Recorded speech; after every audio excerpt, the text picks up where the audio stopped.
এই মমতা ব্যানার্জির দুর্নীতির জন্য, অন্য কেউ না, মমতা ব্যানার্জি নিজে দুর্নীতি করেছে।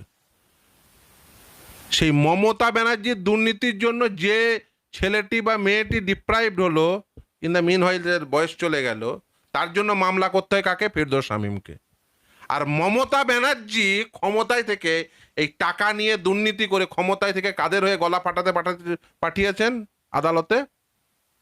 চোরেদের জন্য, যারা চুরি করে চাকরি পেয়েছে। মমতা ব্যানার্জি হচ্ছে চোরেদের পক্ষে থাকা ব্যক্তি। মমতা ব্যানার্জি শুধু এটা নিয়ে ডিল করে, যে মাল দেবে তার পক্ষে, যে মাল দেবে ওকে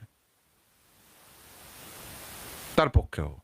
যাই হোক, তো তাদের হয়ে তারা যখন ফর্ম ফিল আপ করতে পারলো না টেকনিক্যাল গ্লিচের জন্য, তখন এই এসএসসি এসে বলে, তখন এই সরকার এসে বলে, they just miss the bus.